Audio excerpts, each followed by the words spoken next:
겨울의 비바람이 마치 하늘의 울분을 토해내듯 고창 나루터에 쏟아졌다. 강 쪽에서 불어오는 바람은 17번등대 옆에 숨겨진 작은 오두막의 녹슨 양철 지붕을 세차게 후려쳤다. 그곳은 한때 내륙 여객선이 닿던 선착장이었으나 이제는 늙은 노인 한 명과 이곳에 한때 사람이 오갔다는 사실을 상기시키려는 듯 밤마다 희미하게 깜박이는 불빛만이 남아있을 뿐이었다. 남규택 노인은 그곳에서 15년을 살았다. 자식도 이웃도 심지어 편지 한 통도 없었다. 나무 벽에 걸린 흑백의 낡은 안에 사진만이 비바람과 부엌 연기에 그을려 얼굴이 흐릿해진 채 그를 지킬 뿐이었다.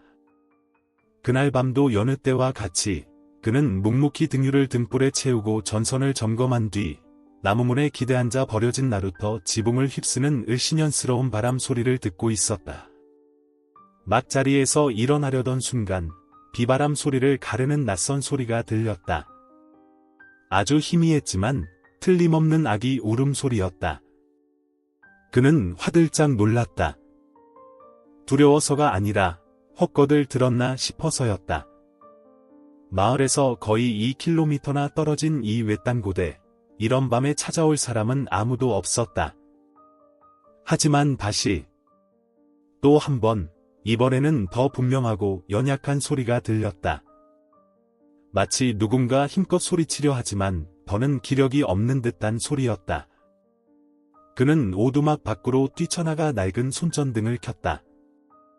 발은 차가운 빗물에 잠기고 흙탕물이 바짓단을 흠뻑 적셨다. 강가를 따라 손전등 불빛을 비추자 비에 번지는 흐릿한 빛 속으로 한 작은 형체가 흠뻑 젖은 풀밭 뒤 진흙 웅덩이 옆에 쓰러져 있는 것이 보였다. 그는 숨을 멈췄다. 사내 아이였다. 아이는 온몸을 사시나무 떨듯 떨고 있었고 입술은 파랗게 질려 있었으며 숨결은 무딘 톱날처럼 끊어졌다. 얇은 담요 하나에 허술하게 쌓여 있었는데 담요는 물에 흠뻑 젖어 있었고 안에는 낡고 찢어진 옷이 축축하고 차갑게 붙어 있었다. 가슴에는 낡은 손수건 하나가 곱게 접혀 옷깃 주위에 헐겁게 묶여 있었다. 마치 누군가 꼭 지니고 있으라고 당부한 것처럼. 생각할 겨를도 없이 그는 아이를 번쩍 들어 올렸다. 깃털처럼 가벼웠다. 온기라곤 없었다. 아이의 머리카락과 손수건, 옷에서 흘러나온 물이 그의 외투 자락을 흠뻑 적셨다. 그는 맞바람을 뚫고 미친 듯이 달렸다. 오두막을 향해 달리며 중얼거렸다. 괜찮아. 잠들면 안 돼. 잠들면 안 돼. 집에 들어서자마자 그는 서둘러 수건으로 아이의 몸을 닦고 나무 괴짝에서 낡은 스웨터 하나를 꺼내 급히 입혔다. 신문지, 등유, 그리고 지난주부터 탁자 밑에 놓아둔 마른 장작 몇 개로 불을 피우는데 거의 10분이 걸렸다. 불빛과 허리 굽은 노인이 물을 끓이고 현미죽 한 냄비를 끓이는 그림자 속에서 오두막이 희미하게 밝아졌다.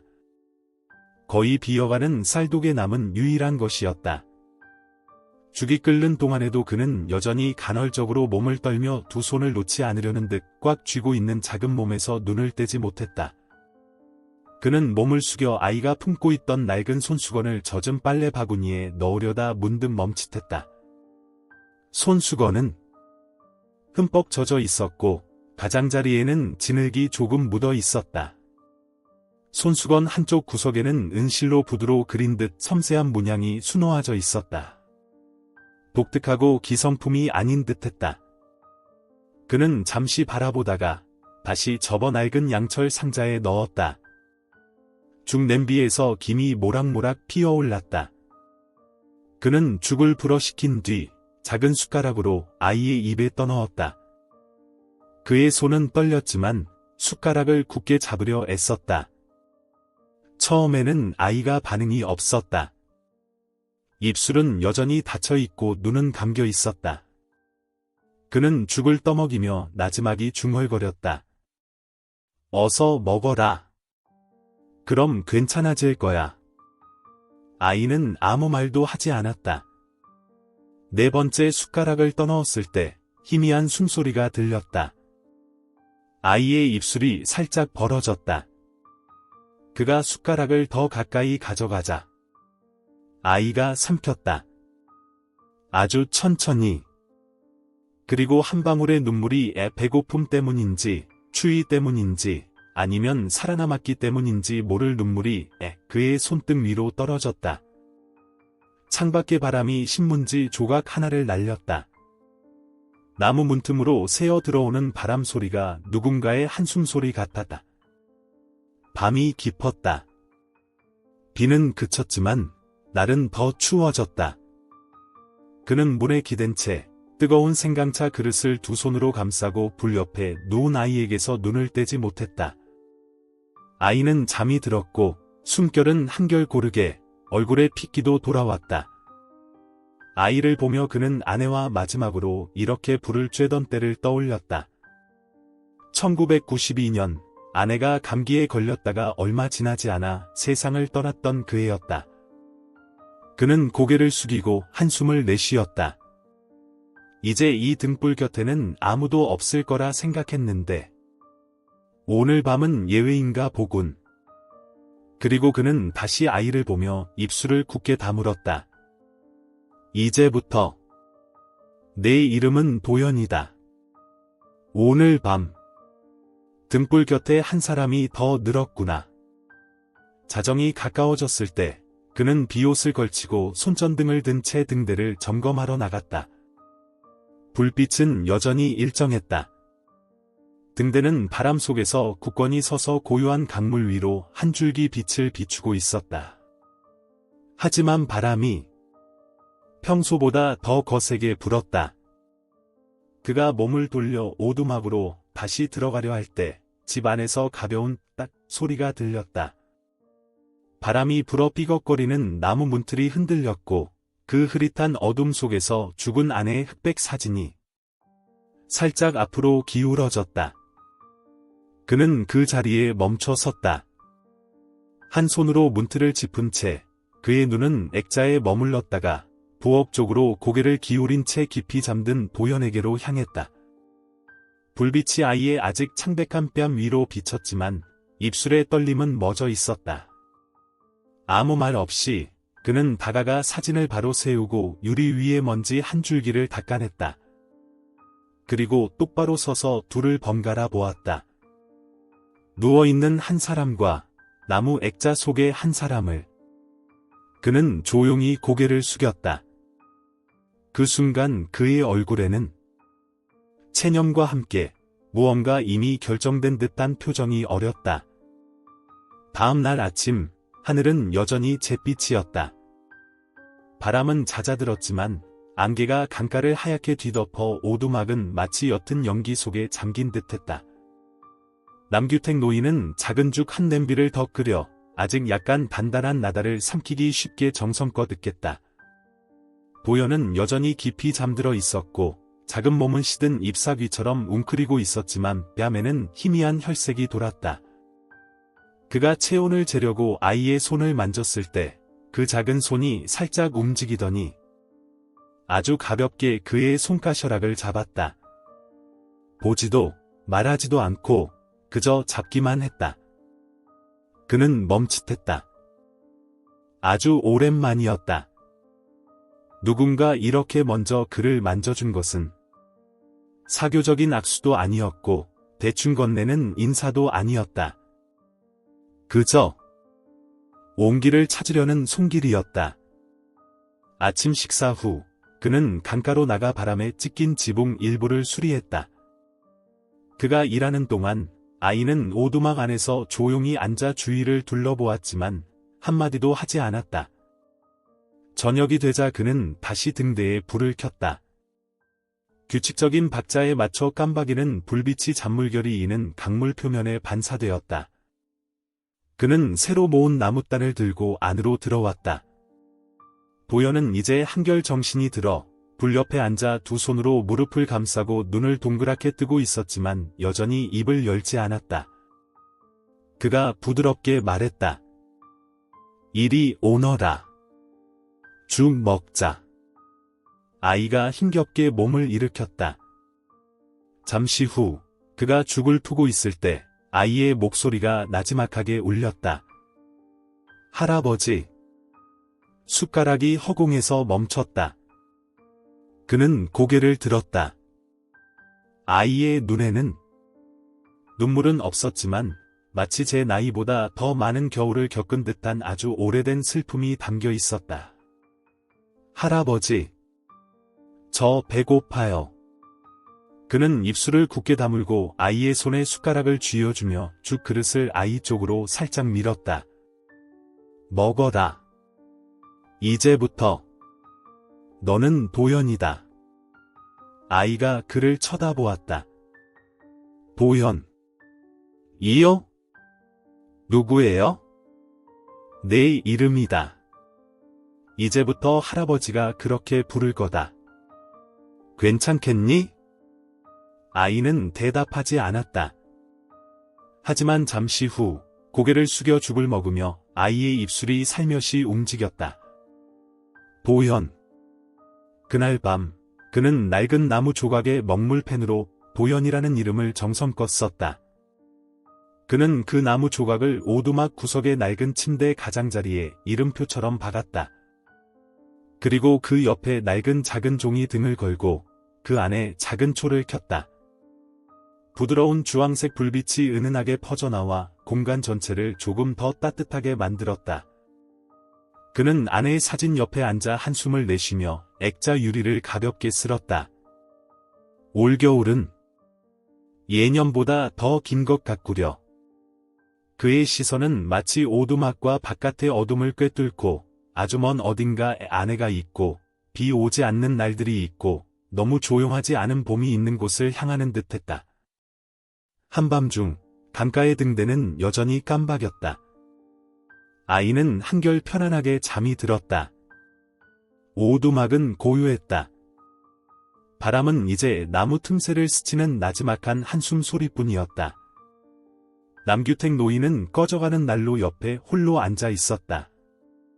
그의 손에는 아이가 가져온 낡은 손수건이 담긴 양철 상자가 들려 있었다.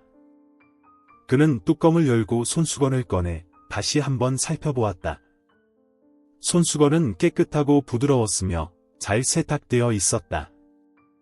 가장자리의 은실 문양 외에는 특별한 흔적이 없었다. 이름도 주소도 쪽지 한 장도 없었다. 하지만 그는 버리지 않았다. 정성껏 다시 접어 양철 상자에 넣고 그 상자를 자물쇠가 달린 낡은 서랍장에 넣었다. 무심코 한 행동 같았지만 그의 마음 속에서는 이미 무언가 결정이 내려진 듯했다. 그는 일어나 강을 내다보았다. 등대는 여전히 밝았고 심장 박동처럼 규칙적이었다. 이 강물에 대한 그의 약속처럼. 그리고 이제 아마도 도연에 대한 약속처럼. 등 뒤로 등유 불빛 아래 죽은 아내의 사진이 다시 한번 살짝 흔들렸다. 이번에는 바람 때문이 아니라 마치 그가 너무 오래 서 있어서 시간이 그에게 일깨워주는 것 같다. 이제 앞으로 나아갈 시간이라고. 일주일이 지났다. 고창은 아직 차가운 바람이 그치지 않았다. 강가의 겨울바람은 소리내어 울부짖지는 않았지만 모든 움직임 속에서 몸을 움츠리게 할 만큼 뼛속까지 시렸다. 나루터의 작은 오두막에서 남규택 노인은 힘겹게 장작불을 피우고 생강을 다려 차를 만들고 밤마다 오들오들 떠는 아이의 손을 불에 쬐어 주었다. 도연은 새로운 거처에 점차 익숙해졌지만 여전히 말이 없었다. 대부분은 그저 조용히 관찰할 뿐이었다. 지칠 줄도 경계할 줄도 아는 어른을 축소해 놓은 듯한 눈빛이었다. 그가 머리를 쓰다듬어 줄 때면 아이는 살짝 피했지만 이내 저항하지는 않았다. 어느 날 오후 강가에서 돌아온 그는 아이가 부엌 옆 흙바닥에 웅크리고 누워있는 것을 발견했다. 몸이 불덩이 같았다. 입술은 바짝 말라 있었고 목에서는 색색거리는 소리가 났다. 그는 허둥지둥 아이를 안아들고 낡은 약 상자를 뒤졌다. 유통기한이 지난 해열제 몇 알뿐이었다. 그의 손바닥이 떨렸고 아이의 뺨을 가볍게 두드렸다. 도연아. 정신 차려봐. 할아버지 말 들리니? 시간이 없었다. 비가 다시 내리기 시작했다. 고창의 비가 늘 그렇듯 끈질기고 질척하게. 그는 급히 외투를 걸치고 아이를 등에 업은 뒤 비닐 한 겹을 더 덮고 흙길로 뛰쳐나갔다. 희미하게 깜박이는 등대 불빛 아래 그의 그림자가 지느길 위에서 비틀거렸다. 아이를 업고 달리며 입속으로 중얼거렸다. 괜찮아야 해.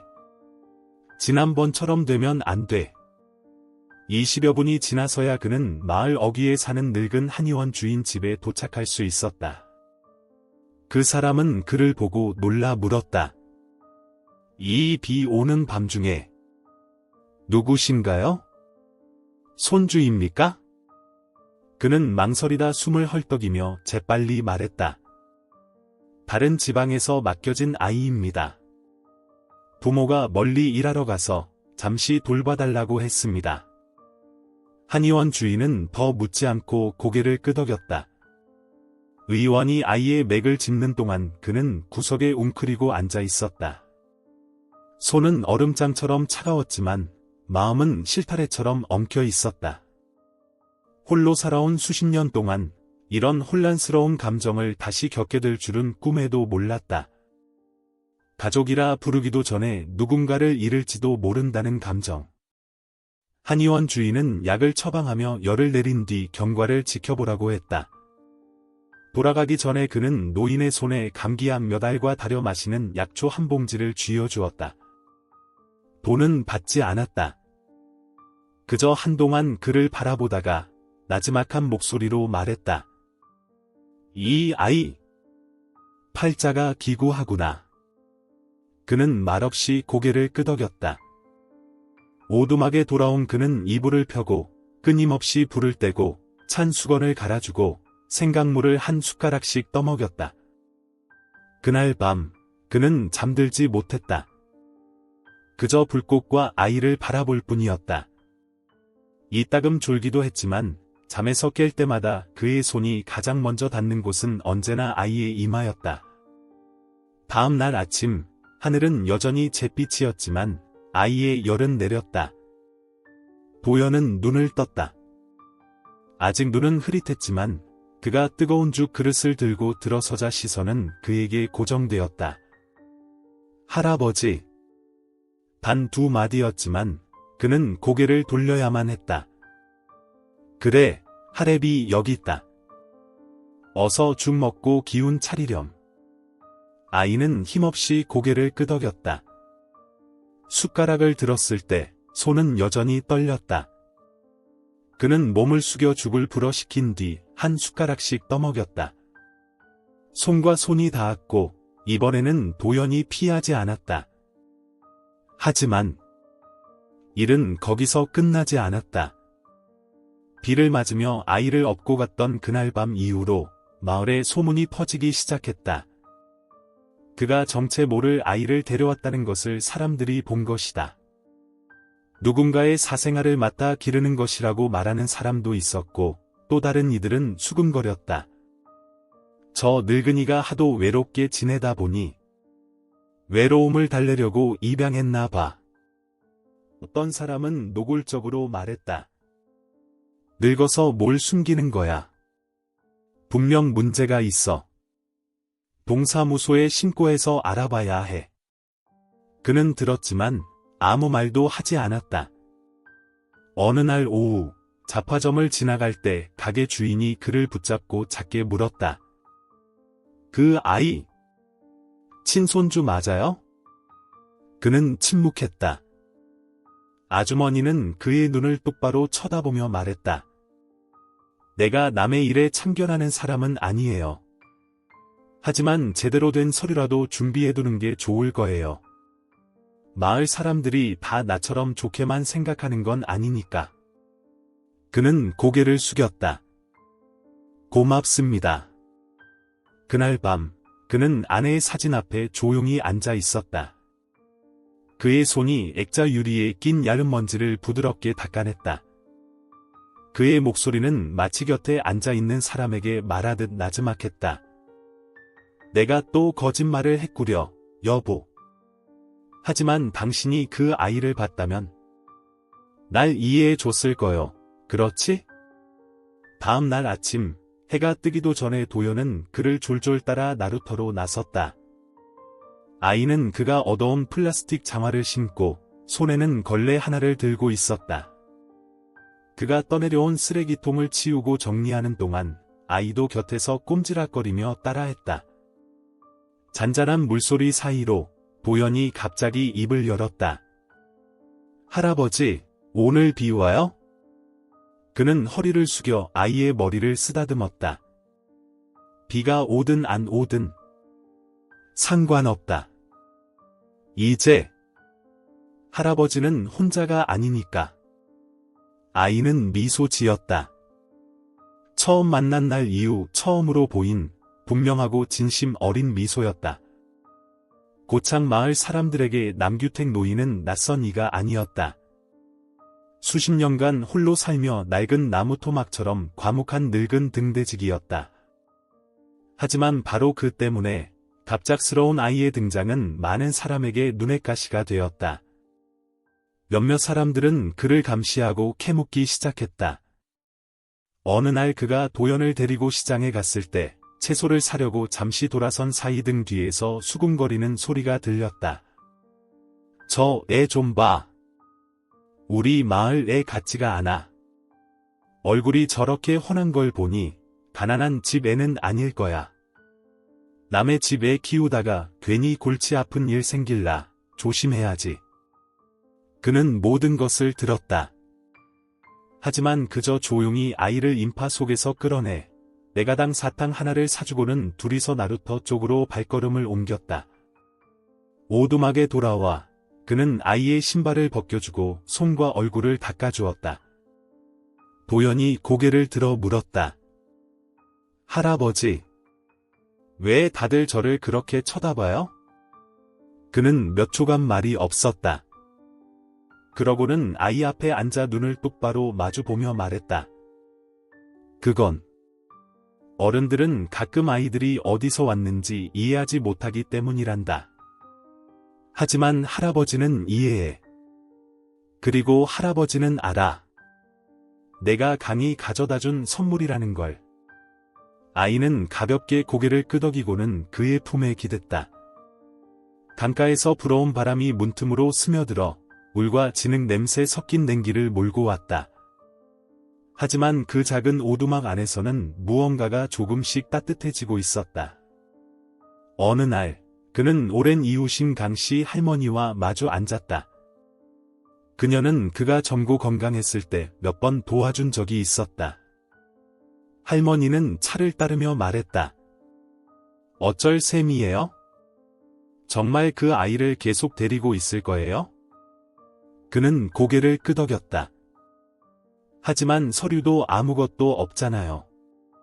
마을 사람들이 의심하기 시작했어요.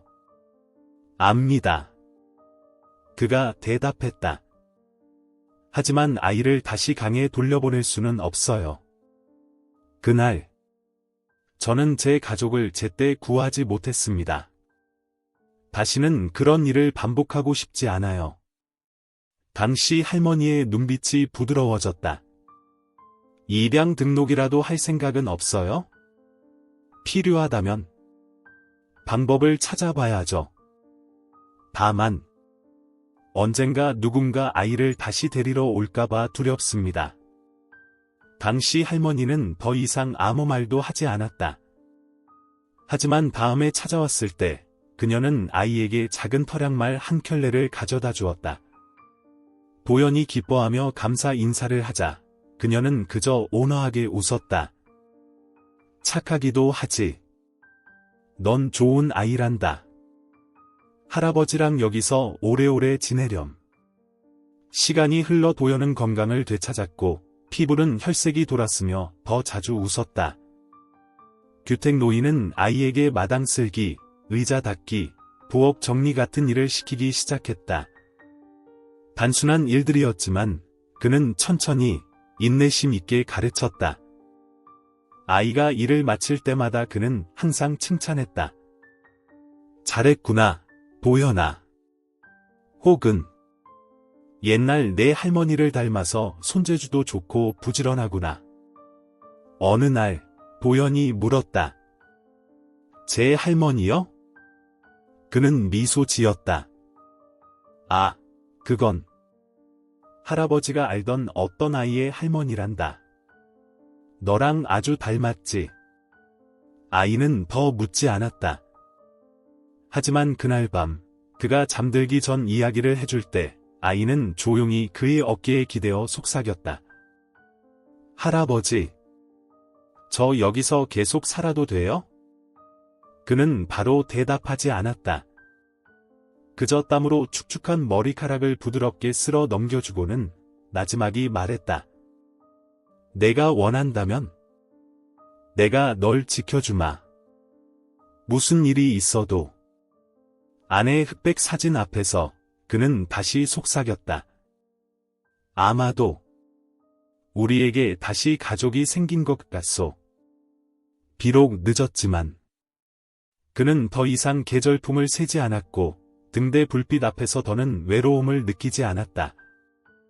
내일 밤 등대를 점검하러 나갈 때 그는 강 쪽을 바라보았다. 무언가를 찾기 위해서가 아니라 그의 비 오던 밤 도연을 데려다준 것에 감사하기 위해서였다. 하지만 그의 고창의 겨울은 아직 끝나지 않았다. 어느 날 아침 그의 집에 사람이 찾아왔다. 구청 직원과 고창읍 행정복지센터 직원이었다. 그들은 서류를 들고 와 부드럽지만 단호하게 말했다. 주민 시스템을 통해 이곳에 서류 없는 아이가 살고 있다는 익명의 민원이 접수되었습니다. 협조 부탁드립니다. 그는 의자 팔걸이를 꽉 쥔 채 조용히 앉아 있었다. 도연은 부엌에서 나뭇가지를 쌓으며 놀고 있었고 아직 아무것도 눈치채지 못했다. 잠시 후 그가 말했다. 모든 것을 사실대로 말씀드리겠습니다. 하지만 제발 아이를 데려가지 말아 주십시오. 직원은 그를 쳐다본 뒤 아이 쪽으로 시선을 돌렸다. 정말 아이를 키우고 싶으시다면 저희가 절차를 안내해 드리겠습니다. 하지만 법대로 해야 합니다. 그는 고개를 숙였다. 그들이 떠난 후 그는 현관 앞에 멍하니 앉아 있었다. 도연이 다가와 옆에 앉았다. 할아버지, 저 사람들 누구예요? 너에 대해 물으러 온 사람들이란다. 저더러 어디 가래요? 그는 고개를 저었다. 아니, 내가 어디에 있을지는 내가 정하는 거야. 할아버지는 아무도 널 억지로 데려가게 두지 않을 거다. 도연은 몇 초간 생각하더니 물었다.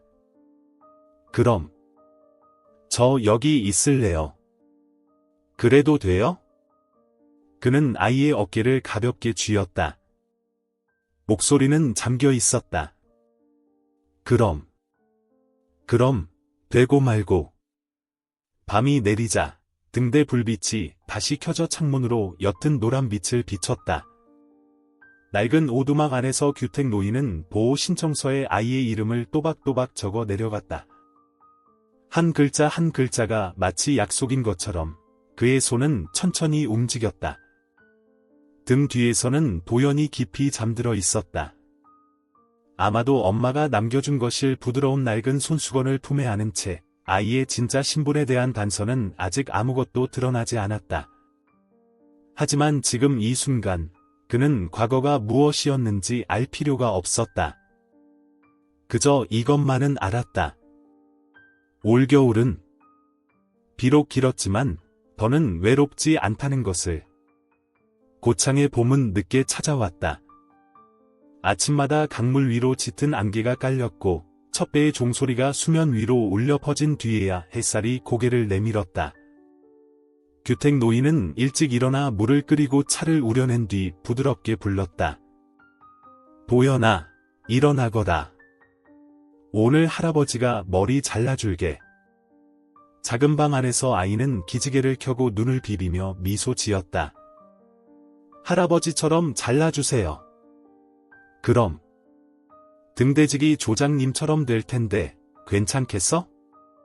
네. 그는 웃음을 터뜨렸다. 수년 만에 처음으로 그 쉰 목소리에서 터져나온 웃음소리는 마치 오랫동안 연주되지 않다가 다시 튕겨진 낡은 봄의 선율 같았다. 오두막 앞마당, 그는 잎이 다 떨어진 앙상한 나무 아래 나무 의자를 놓았다. 도현의 어깨에 얇은 천을 둘러주고는 가위와 나무빗, 그리고 기둥에 걸린 작은 거울을 가져왔다. 그는 조심스럽게 머리카락을 한 줌씩 잘랐다. 손은 떨렸지만 정확했다. 아이는 가만히 앉아 이따금 거울을 훔쳐보며 할아버지처럼 점차 짧아지는 머리를 자랑스러워했다. 바람이 스쳐 지나가며 작은 머리카락들을 흩날렸다. 마치 바람에 실려가는 기억들처럼 땅 위를 맴돌았다. 머리를 다 자른 후 그는 부드러운 수건으로 아이의 목덜미를 닦아주고는 나지막이 농담을 건넸다. 이제 넌 공식적으로 꼬마 등대 조수란다. 도연은 눈을 가늘게 뜨며 웃었다. 나중에 커서 할아버지처럼 등대장이 될 거예요. 그날 오후 그는 도연에게 종이등 만드는 법을 가르쳐 주었다. 그의 아내가 예전에 봄이 올 때마다 만들던 것이었다. 낡은 나무 탁자 위에서 종이 조각들이 네모, 꽃, 새의 날개 모양으로 접혔다. 이렇게 붙이는 거야. 손에 풀 묻지 않게 조심하고. 네. 묻었다. 하하, 그건 인내심이 부족하다는 뜻이지. 두 사람은 등유 불빛 옆에 나란히 앉아 멀리서 들려오는 개구리 소리와 강둑에 부딪히는 물소리 속에서 작지만 반짝이고 따뜻한 세상을 함께 만들어갔다. 뒷벽에는 빨강, 노랑, 파랑 등 다채로운 색의 새 등 몇 개가 더 걸렸다. 각각의 등은 작은 기억이었다. 하나의 성장, 하나의 평온한 순간. 그는 아이에게 더 분명하게 말하는 법과 글자 몇 개를 읽는 법도 가르치기 시작했다. 낡은 나무 조각들을 이용해 글자와 숫자를 하나씩 새겨 마룻바닥에 늘어놓았다. 이건 A란다. 바람을 가득 머금은 도처럼 생겼지. H는 강을 건너는 다리 같지 않아요, 할아버지? 맞다. 아주 똑똑하구나. 도연은 빠르고 흥미롭게 배웠고 기억력도 좋았다. 오후가 되면 아이는 종종 현관에 앉아 새로 배운 단어들을 반복해서 읊조렸다. 마치 생애 첫 멜로디를 노래하는 것 같다. 생일. 아이가 태어난 정확한 날짜는 몰랐지만 규택 노인은 작은 케이크를 만들기로 결심했다. 3월 중순의 어느 아침이었다. 그는 이른 아침 시장에 나가 달걀 몇 개, 밀가루 조금, 연유 한 봉지를 사왔다. 집에 돌아와 낡은 범랑 그릇에 밀가루를 반죽하고 약한 불 위에 올려놓았다. 잠에서 깬 도연은 달콤한 냄새를 맡고 총총 달려나왔다. 할아버지 뭐 만드세요? 비밀이다. 밥 먹을 시간이 될 때까지는 볼 수 없어. 아이는 바닥에 주저앉았다. 눈이 반짝였다. 오늘 무슨 날이에요? 내가 너를 만난 날이란다. 진짜 생일이 없으면 이 날을 생일로 삼는 건 어떠냐? 아이는 고개를 끄덕였다. 그날 밤 등유 불빛 아래 그는 손바닥만 한 아주 작은 케이크를 내왔다. 하지만 그 위에는 3개의 초가 반짝이며 타오르고 있었다. 그는 쉰 목소리로 천천히 노래했다. 생일 축하합니다. 생일 축하합니다. 아이는 눈을 감고 아무도 모를 소원을 빈 뒤 촛불을 껐다. 촛불은 꺼졌지만 아이의 눈은 환하게 빛났다. 오늘을 제가 다시 태어난 날로 정해주셔서 감사해요, 할아버지. 그 생일 이후 규택 노인은 종종 밤늦게 홀로 앉아 아내의 사진과 마주했다. 한 번은 이렇게 속삭였다. 난 아직도 그 녀석을 그 꼬마라고 부르는데 가끔 녀석이 웃는 걸 보면 왜 눈시울이 뜨거워지는지 모르겠소. 그는 액자를 닫고는 살며시 눈가를 쓸었다. 저 밖의 등대는 여전히 빛나고 있었다. 그가 끈기 있게 강을 지켜온 세월처럼 이제 그는 또 다른 빛을 지키고 있었다. 더 연약하지만 그의 삶을 스쳐 지나간 그 어떤 것보다도 소중한 빛을. 그럼에도 불구하고 모든 사람이 기적을 믿는 것은 아니었다. 그 생일 이후 마을 사람들의 수군거림이 더 심해졌다. 특히 한 낯선 남자가 마을에 들러 작년쯤 실종된 아이에 대해 넌지시 묻고 갔다는 소문이 돌면서부터였다. 소문은 잡초처럼 빠르게 퍼져나갔다. 잡화점 아주머니가 말했다.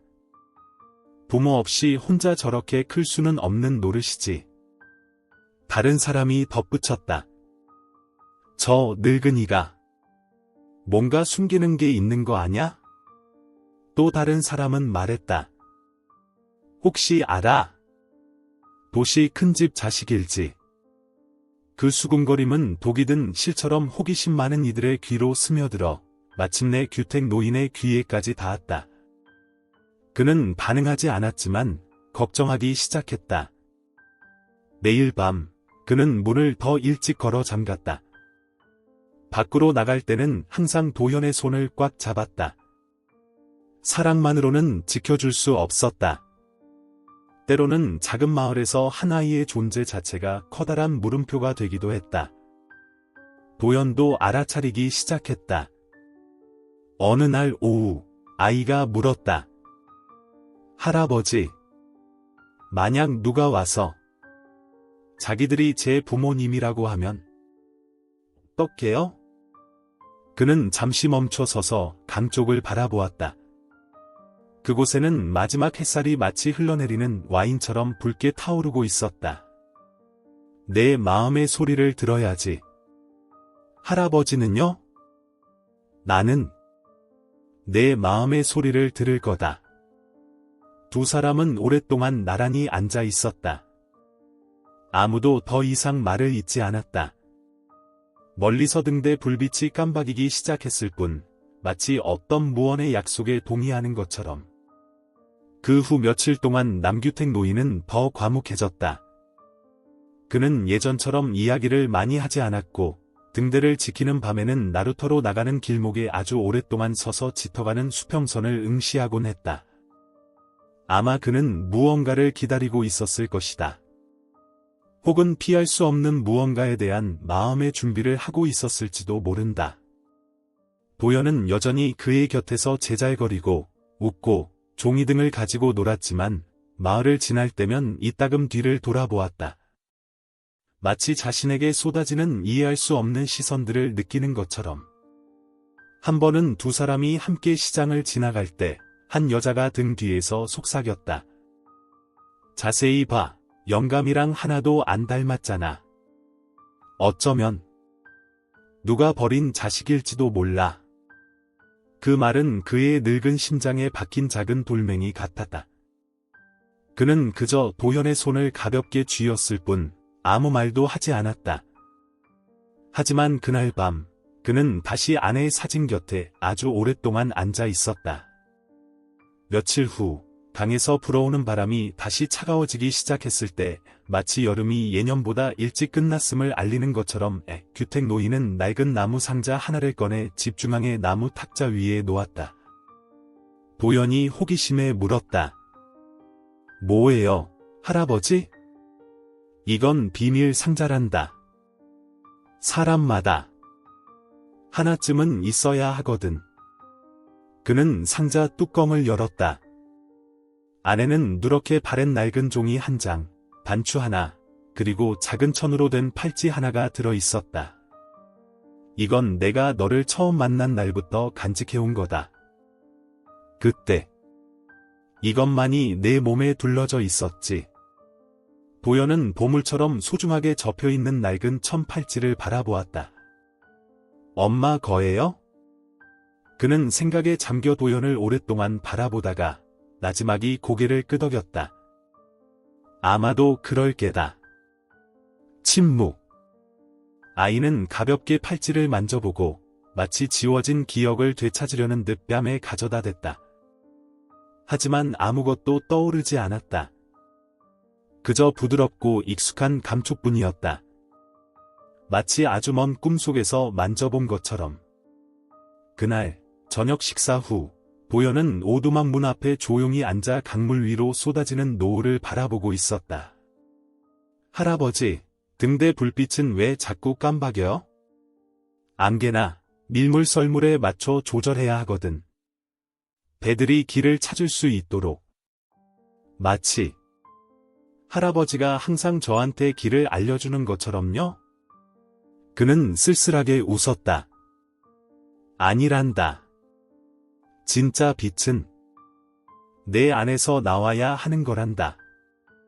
도연은 눈을 동그랗게 떴지만 아직 이해하지 못했다. 하지만 노인의 눈의 그 미소는 여전히 그가 평생 본 가장 부드러운 빛이었다. 어느 날 밤 다시 비가 내렸다. 세차지는 않았지만 끈질기게 내렸다. 규택 노인은 일어나 등불을 들고 평소처럼 등대를 점검하러 나갔다. 도연은 깊이 잠들어 있었다. 하지만 그가 돌아왔을 때 그는 아이가 그 자리에 없는 것을 보았다. 심장이 멎는 듯했다. 그는 마당으로 뛰쳐나가 외쳤다. 도연아! 도연아! 대답이 없었다. 그는 강 쪽으로 달려갔다. 빗줄기 사이로 등대가 희미하게 빛나고 있는 곳으로. 그리고 그때 강둑가에서 작은 형체가 그를 향해 달려왔다.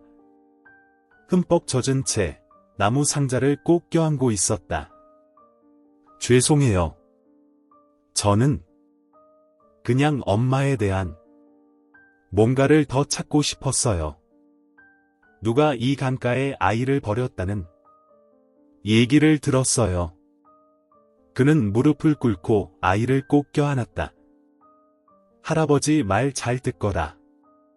내가 어디서 왔든 누가 널 버렸든 이 등불은 여전히 내 것이고 그리고 나는 내가 더 이상 필요 없을 때까지 너를 위해 등불을 지키는 사람으로 있을 거다. 아이는 울음을 터뜨렸다. 하지만 그것은 그 옛날 버려졌던 아이의 연약한 울음이 아니었다. 마침내 자신의 삶의 닻을 내릴 곳을 찾은 아이의 울음이었다. 그날 밤 등대는 흔들리지 않았다. 비바람이 몰아쳐도 굳건하게 빛났다. 그의 약속처럼. 아이의 심장처럼 핏줄은 섞이지 않았지만 친부모보다 더한 사랑으로 처음 단단히 붙잡힌 그 마음처럼. 그리고 조용한 후렴구처럼 그 빛은 영원히 반복되었다. 그의 봄날 오후 햇살은 마치 꿀을 뿌린 듯 부드럽게 내리쬐었다. 나루터 쪽에서 불어오는 바람에는 강물의 흙냄새와 축축한 풀내음이 희미하게 섞여 있었다. 남규택 씨가 얇은 이불 몇 장을 나무 마루에 막 널고 있을 때였다.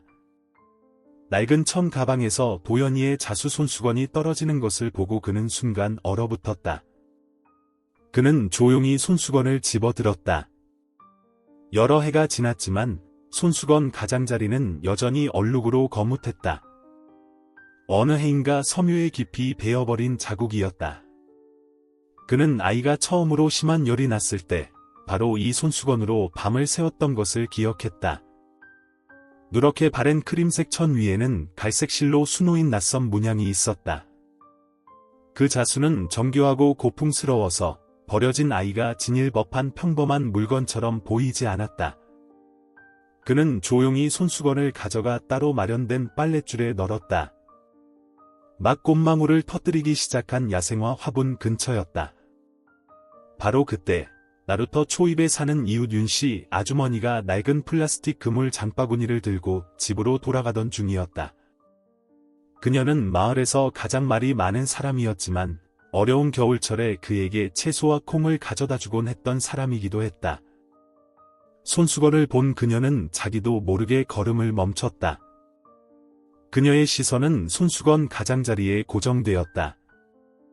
입술을 몇 번 달싹이더니 그녀는 불쑥 말했다. 이거 제가 서울에 있을 때 봤던 손수건이랑 닮았네요. 그가 고개를 들었다. 목소리는 차분했다. 아이가 처음 가지고 있던 물건이라오. 차마 버릴 수가 없어서. 윤씨 아주머니는 고개를 끄덕이고는 말없이 가버렸다. 하지만 그날 오후 내내 그녀는 머릿속에서 그 이미지를 떨쳐낼 수 없었다. 집으로 돌아가는 길, 그녀는 마치 먼지 쌓인 기억을 더듬는 듯 천천히 발걸음을 옮겼다. 밤이 되어 희미한 등유 램프 불빛이 비치는 작은 부엌에 앉아 그녀는 낡은 편지를 담아둔 양철 상자를 뒤지기 시작했다. 그러다 그녀의 눈은 한 흑백 사진에 멈췄다. 서울 성북구의 한 대저택에서 일하던 하인들의 단체 사진이었다. 그의 그녀는 갓 20살이 넘어 명망 높고 보수적인 박씨 집안에서 자비를 하고 있었다. 그녀는 똑똑히 기억했다. 그 집은 손수건, 목도리, 심지어 소미불까지 모두 가문의 표식처럼 특별한 상징을 수놓았다. 다음 날 아침, 그녀는 남씨의 집을 다시 찾아갔다. 두 손을 꼭 마주 잡은 채 그녀의 눈빛은 망설임으로 가득했다. 남 선생님, 저 부탁드릴 게 있어서요. 도연이에게 사과를 깎아주던 그가 고개를 들었다.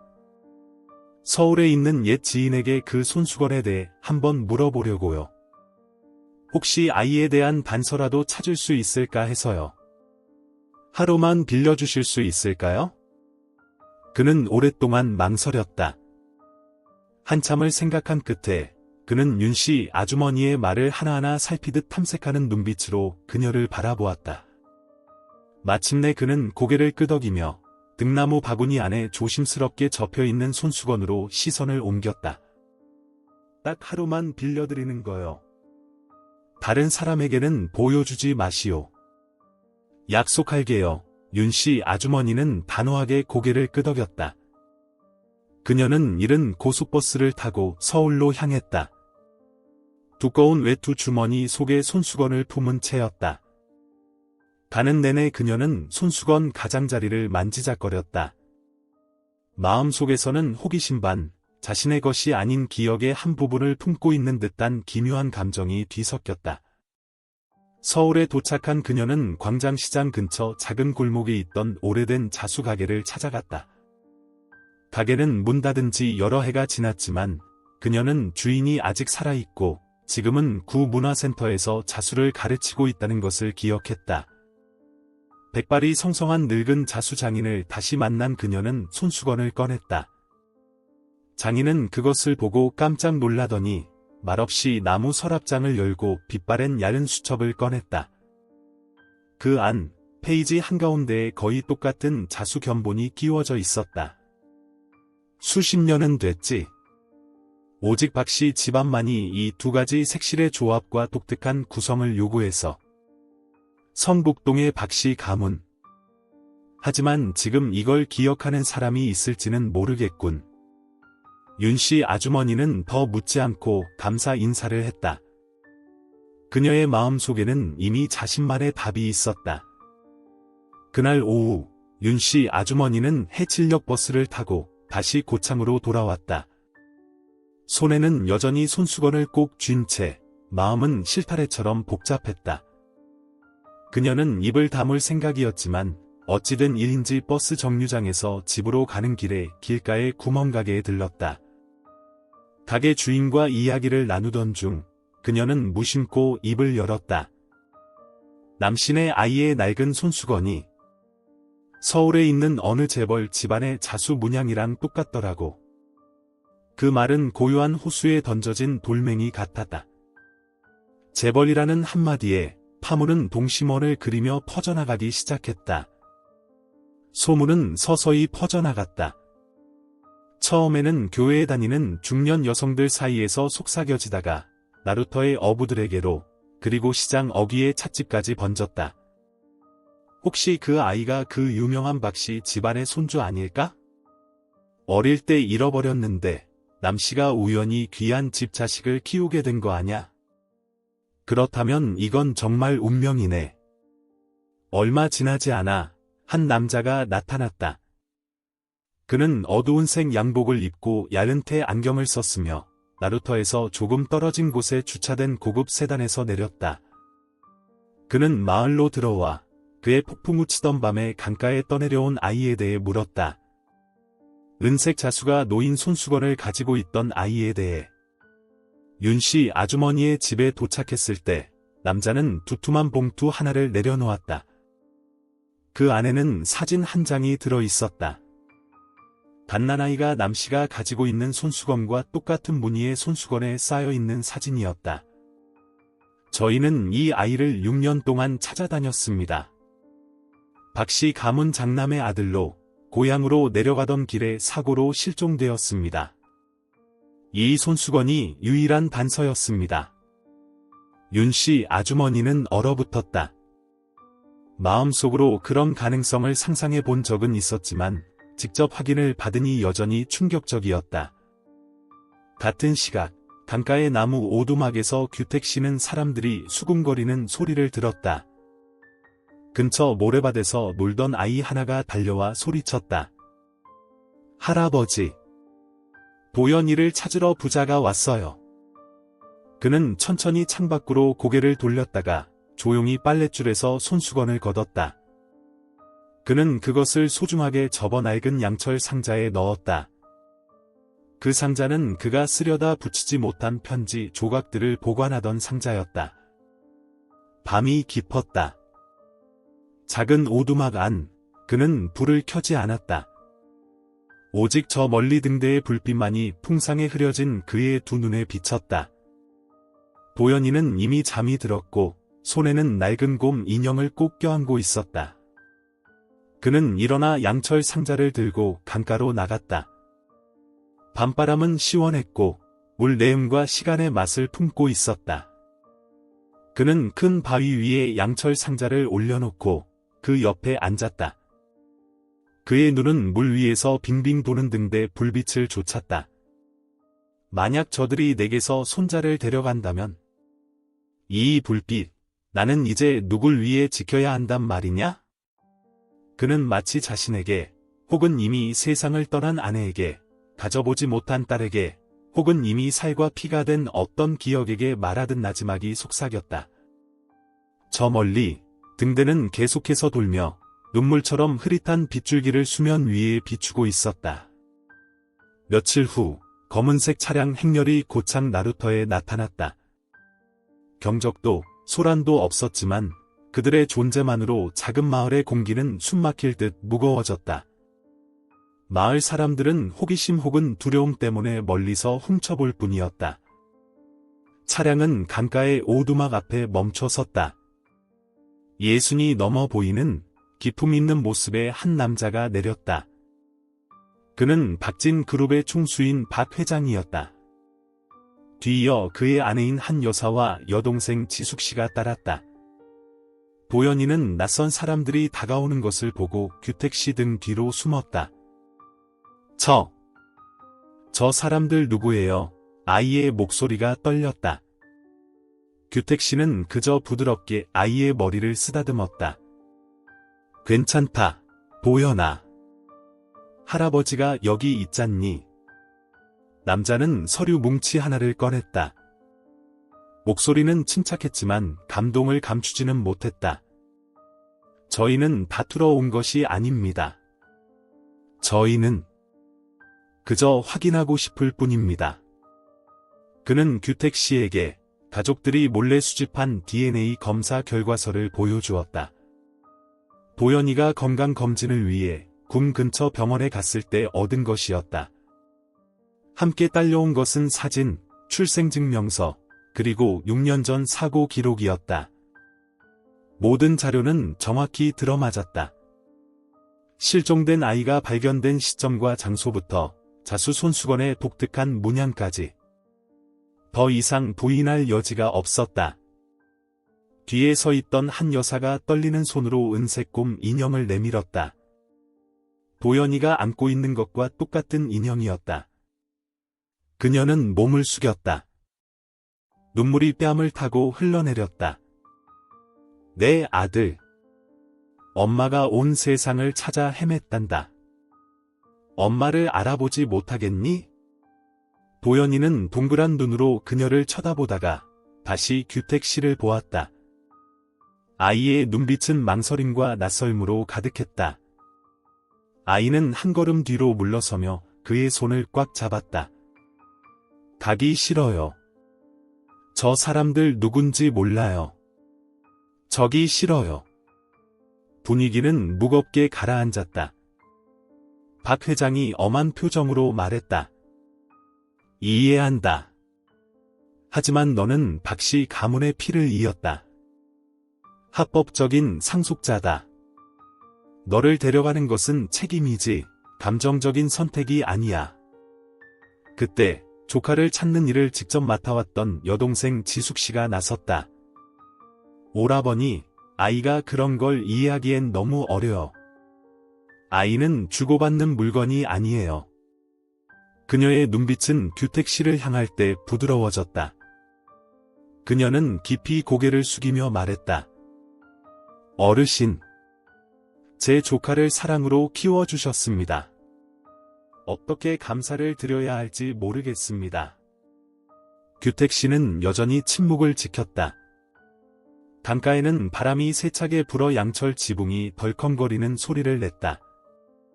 그날 밤, 그는 잠들지 못했다.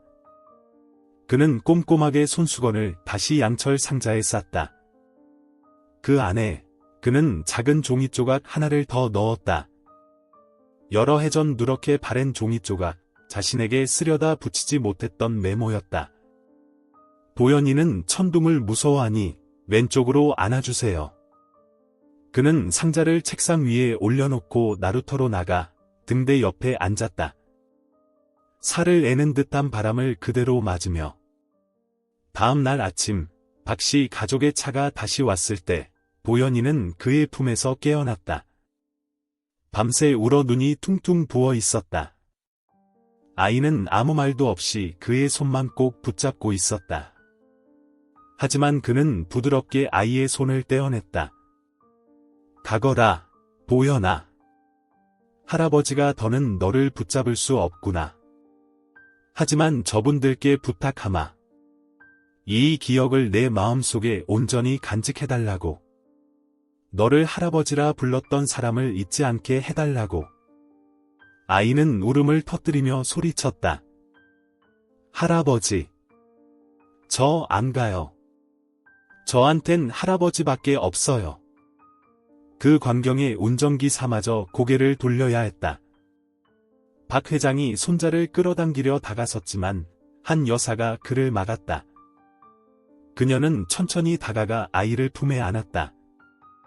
눈물과 콧물이 뒤섞여 그녀의 옷을 흠뻑 적셨다. 아이가 차 안으로 이끌려 들어갈 때 규택 씨는 그저 조용히 허리를 깊이 숙였다. 두 손은 모은 채 떨리고 있었다. 부디 이 아이를 보물처럼 돌봐주십시오. 이 아이는 제 인생의 전부였으니까요. 바로 그때 도연이의 손에서 양철 상자가 떨어졌다. 뚜껑이 열리면서 자수손수건과 낡은 종이 조각이 미끄러져 나왔다. 한 여사가 허리를 숙여 그것을 주웠다. 짧은 글꼴을 읽는 순간 그녀의 손이 멈칫했다. 그녀는 고개를 들어 그를 바라보았다. 그 눈빛에는 더 이상 거리감이 없었다. 언제부터? 제 손자를 돌봐주신 분이 당신이었나요? 도연이가 떠난 날부터 강가의 오두막은 이상할 정도로 고요해졌다. 아이의 작은 외투는 여전히 문 뒤에 단정하게 걸려 있었다. 아기 곰이 그려진 플라스틱 컵은 여전히 부엌 선반에 놓여 있었다. 규택 씨는 아무것도 건드리지 않았다. 내일 아침 그는 여전히 물을 끓였다. 마치 아이가 방 한구석에서 나와 눈을 비비며 물을 것처럼. 할아버지, 오늘 아침은 뭐예요? 하지만 아무도 대답하지 않았다. 오직 문틈으로 새어드는 바람 소리와 아무도 알아들을 수 없는 지저귀므로 그를 깨우는 일은 아침 새소리뿐이었다. 마을 사람들은 그가 외출하는 횟수가 줄어드는 것을 보았다. 어느 날은 이웃 아주머니가 미역국을 끓여 문 앞에 두고 갔다. 또 다른 날은 채소 장수가 채소 한 봉지를 남겨두었다. 쪽지와 함께 어르신이 등불을 지키시니 저희가 어르신을 지킬게요. 일주일 후 보연이의 첫 편지가 도착했다. 안에는 서툰 글씨 몇 자가 적혀 있었다. 할아버지, 저는 아직도 천둥이 무서워요. 하지만 할머니가 왼쪽으로 안아주셨어요. 밥이 맛없어요. 할아버지가 해준 밥이랑 달라서요. 여기서 공부를 많이 시키는데 저는 할아버지가 가르쳐준 노래만 기억나요. 여기는 예쁘지만 등대가 없어요. 그는 편지를 읽고 접어서 양철 상자에 넣었다. 답장도 말도 없이 그저 평소보다 일찍 등불을 켤 뿐이었다. 그리고 또 한 통의 편지가 왔다. 사람들이 저더러 할아버지를 할아버지라고 부르지 말래요. 어른이 되려면 과거를 잊어야 한대요. 하지만 할아버지를 잊으면 제가 누구인지 어떻게 기억해요? 이번에는 그가 답장을 썼다. 하지만 보내지는 않았다. 그 종이에는 단 2문장만 있었다. 할아버지는 아직 등불을 지킨다. 만약 내가 길을 잃으면 이 빛을 찾으렴. 하지만 그는 보내지 않았다. 그는 그것을 양철 상자에 넣고 잠가 창가에 두었다. 시간이 흘렀다. 사람들은 폭풍우가 칠 때마다 그가 강가로 나가 밤새도록 등대 옆에 앉아 있었다고 말했다. 때로는 바람에게 조용히 말을 걸었다고도 했다. 등불이 보이느냐? 할아버지는 약속대로 여기 있단다. 어느 날 구멍가게 주인이 그에게 물었다. 규택 어르신, 언제까지 그렇게 지내실 거예요? 그는 희미하게 웃었다. 눈은 흐려졌지만 목소리는 여전히 또렷했다.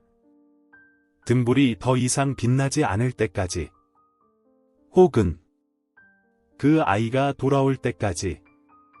1년 후 고창 나루터는 현대적인 시설로 개선되었다. 낡은 등대는 최신 자동 시스템으로 교체되었다. 읍에서는 그에게 은퇴를 제안했다. 작은 송별회가 열렸다. 읍장이 연단에 올라 수십 년간 등불을 지키며 수많은 나룻배를 장마철에 인도한 그의 공로에 대해 말했다. 하지만 은퇴하기 전 가장 바라는 것이 무엇이냐는 질문에 그는 단지 이렇게 답했다. 저 낡은 등대를 제가 갖게 해주시오. 저 등대는 한때 소중한 생명을 비춰주었으니까. 요청은 받아들여졌다. 새 등대를 인수인계하던 날, 그는 낡은 등대를 오두막으로 가져와 나무 선반 위에 두었다. 매일 밤, 그는 여전히 그것을 깨끗이 닦고 불을 켰다. 더 이상 나룻배를 타는 사람이 없었음에도. 그리고 어느 쌀쌀한 봄날, 그는 문밖에서 낯선 빛을 보았다. 국제학교 교복을 입은 한 소년이 배낭을 메고 양철 상자를 손에 든 채 오두막을 향해 말없이 서 있었다. 머리는 더 길었고 키도 훌쩍 컸지만 그 눈빛은 그의 강가에서 할아버지를 울며 부르던 그 눈빛은 그대로였다. 도연이가 다가와 책상 위에 양철 상자를 내려놓으며 목 메인 소리로 말했다. 온 세상을 다녀봤지만 결국 돌아오고 싶었어요. 오직 할아버지만이 제게 길을 알려주시니까요. 규택 씨는 말하지 않았다. 그저 아이의 머리에 손을 얹고 부드럽게 말했다. 아직도 천둥이 무서우냐? 도연이는 눈물 섞인 목소리로 웃음을 터뜨렸다. 하지만 이젠 알아요. 왼쪽에는 항상 기다리는 사람이 있다는 거려. 1년 후 고창 강가의 등대는 최신 전자 시스템으로 교체되었다. 사람들은 작은 제어소를 짓고 감시 카메라를 설치한 뒤 남규택 씨에게 이제 은퇴해도 좋다고 통보했다. 그들은 그가 수십 년간의 의무를 다했으니 이제 쉴 때가 되었다고 말했다. 그는 그저 말없이 고개를 끄덕였다. 하지만 다음 날 아침 사람들은 다시 그가 등대 기둥 주변의 쓰레기를 치우고 물통을 들고 와 계단을 닦고 마치 숨쉬는 생명체를 돌보듯 바위 받침대 아래서 몇 시간씩 조용히 앉아 있는 것을 보았다. 공식적인 임무가 없어진 날부터 그는 낡은 오두막에서 조용히 살았다. 나무집은 이제 빛이 바래고 지붕 곳곳이 샜지만 그는 수리하지 않았다. 살림살이는 예전 그대로였고 오직 양철 상자만이 깨끗한 천에 덮여 선반 높은 곳에 단정히 놓여 있었다. 그는 더 이상 시장에 가지도 손님을 맞으러 나루터에 나가지도 않았다. 내일 오후 그는 나무 의자를 강가 바로 옆으로 끌고 나와 앉아 황혼역의 황금비두로 물드는 수면을 바라보며 지평선 너머를 응시했다. 그곳에는 한때 어눌한 목소리로 그를 할아버지라고 부르던 아이가 있었다. 어느 봄날 오후 강바람이 평소보다 강하게 불던 날 그가 마른 잎을 쓸고 있을 때 등대가 갑자기 깜빡였다. 그는 고개를 들었다. 합선 때문이 아니었다. 그 불빛은 기술적인 주기에 따라 깜빡이는 것이 아니라 예전에 그 주파수 그대로 켜졌다 꺼지는 빛의 연속이었다. 옛날 그가 폭풍우 치는 밤에 배를 인도하기 위해 사용했던 바로 그 신호였다. 그의 심장이 떨렸다. 그는 벌떡 일어서서 손으로 눈을 가리고 강 건너편에서 반대로 깜빡이는 불빛이 있는 방향을 똑바로 쳐다보았다. 한 사람의 형체가 달려오고 있었다. 멀리서 바람을 타고 터져 나오는 외침이 들려왔다. 할아버지. 규택 씨가 등불 아래 얼굴을 똑똑히 보았을 때 그는 그대로 멈춰 섰다. 그의 앞에는 도연이가 있었다. 키는 더 크고 몸은 더 말랐으며 국제학교 교복을 입고 머리는 단정하게 잘랐지만 눈빛만은 그대로였다. 그 옛날의 눈빛 그대로. 다만 지금은 눈물이 어려 있었다. 아이는 마치 금방이라도 사라져버릴까 두려운 듯 그를 꼭 껴안았다. 온 세상을 다녀봤지만 이곳처럼 빛나는 곳은 없었어요. 저쪽에서는 해가 지면 불을 꺼요. 하지만 여기서는 밤이 오기 전에 항상 불이 켜져요. 그 빛이 너무 그리웠어요, 할아버지. 규택 씨는 떨리는 손으로 아이의 머리를 부드럽게 쓰다듬었다. 나는 계속 여기 있었단다. 등불도 예전처럼 켜놓고 너를 기다리면서. 도연이는 울음을 터뜨렸다. 그는 배낭에서 낡은 양철 상자를 꺼내 그의 손에 다시 쥐어주었다. 이걸 계속 가지고 다녔어요. 한시도 놓지 않았어요. 하지만 이건 여기에 있어야 할 것 같아요. 할아버지 곁에. 그가 상자 뚜껑을 열자 가지런히 놓인 자수 손수건과 가장자리가 다른 작은 종이 조각이 보였다. 도연이는 천둥을 무서워하니 왼쪽으로 안아주세요. 그는 눈물 속에서 웃음을 터뜨렸다. 그날 밤 1년 만에 처음으로 고창의 등대는 다시 손으로 조작되었다. 예전 방식 그대로 3번 깜빡이고 1번 쉬는 주기로 마치 하나의 메시지처럼. 그리고 기적처럼 저 멀리서도 하나의 불빛이 화답했다. 강가의 주민들이 구경하러 뛰쳐나와 2개의 빛이 서로 대화하는 것을 보고 놀라워했다. 마치 오랜 세월 끝에 서로를 다시 찾은 두 사람이 나누는 대화처럼. 그날 이후 사람들은 더 이상 남규택 씨가 홀로 앉아있는 것을 보지 못했다. 그의 곁에는 항상 교복 입은 젊은이가 있었고 그는 때때로 소매를 걷어붙이고 등대 청소를 돕거나 작은 부엌에서 고구마를 깎고 미역국을 끓였다. 아무도 그가 누구인지 묻지 않았다. 왜냐하면 모두가 이미 알고 있었기 때문이다. 그날부터 도연이는 매달 몇 주씩 그와 함께 머물렀다. 그는 기숙사에서 나와 아무런 혈연관계도 없는 외할아버지와 함께 살게 해달라고 청했다. 그는 가족에게 이렇게 말했다. 할아버지는 제게 별이 없는 하늘에서도 빛을 보는 법을 가르쳐 주셨어요. 저는 할아버지께 평생의 빚을 졌어요. 처음에는 박씨 가족이 동의하지 않았다. 하지만 양철 상자 속쪽지를 읽고 눈물 흘렸던 바로 그 할머니가 입을 열었다. 아이가 그 등불로 돌아가고 싶어 한다면 가게 두세요. 우리는 이미 한 번 그 아이를 잃었어요. 다시는 그 아이의 마음까지 잃어서는 안 돼요. 내일 규택 씨는 일찍 일어나 미역국을 끓이고 웃잔지를 썰고 두 할아버지와 손자를 위해 대추차를 끓였다. 식사는 소박했지만 항상 웃음소리가 끊이지 않았다. 도연이는 여전히 천천히 먹는 습관을 유지했고 가장 먼저 계란 한 조각을 할아버지에게 집어주었다. 마치 예전에 할아버지가 그에게 해주었던 것처럼. 저녁에는 함께 강가로 나갔다. 아이는 지붕 위에 작은 안테나 기둥을 세우고 태양 에너지를 이용해 작은 전구를 달아 깜빡이게 했다. 꼭 낡은 등대처럼. 아이가 말했다. 만약 언젠가 제가 또 멀리 가야 한다면 이 신호로 할아버지를 부를게요. 어디에 있든 할아버지는 보실 거죠, 그렇죠? 규택 씨는 부드럽게 웃었다. 그럼 안개가 끼든 바다가 거칠든 내 등불은 알아볼 수 있을 거다. 등대를 지키는 노인과 그 아이의 이야기는 점차 고창의 작은 전설이 되었다. 마을 아이들은 그를 빛의 할아버지라고 불렀다.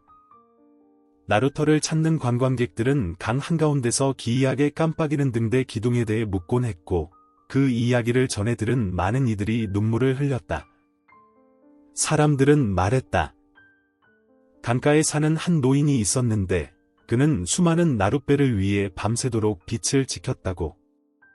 하지만 그가 지킨 가장 위대한 빛은 바로 그 옛날 자수손수건에 쌓여있던 작은 생명이었다고. 어느 늦겨울 간눈이 녹기 시작할 무렵 규택 씨는 집 앞에 앉아 담요를 두르고 따뜻한 차 한 잔을 손에 들고 있었다. 날은 추웠지만 그의 눈은 이름 모를 따스함으로 빛나고 있었다. 저 멀리 등대가 다시 3번 깜빡이고 한 번 쉬는 신호를 보냈다. 익숙한 신호였다. 그는 입가에 미소를 띠며 나지막이 속삭였다. 또 누군가 집으로 돌아올 길을 찾고 있구나. 그날 밤 강 저편에서 또 다른 작은 불빛이 화답했다. 그리하여 고창 나루터의 등불은 결코 꺼지지 않았다. 여러분, 오늘 이야기가 마음에 와닿으셨다면 조용히 마음속에 남겨두시지 마시고 꼭 한번 표현해 주세요. 그 작은 좋아요 하나, 구독 한 번이 이 따뜻한 이야기들이 더 많은 사람에게 닿을 수 있게 해줍니다. 혹시 지금 외롭거나 지친 하루를 보내고 계신가요? 그렇다면 꼭 기억해 주세요. 아직도 이 세상 어딘가에는 누군가의 등을 지켜주는 작은 등불이 켜져 있습니다. 우리 채널이 그 불빛 중 하나가 되길 바라며 늘 감사한 마음으로 다음 이야기도 준비하겠습니다.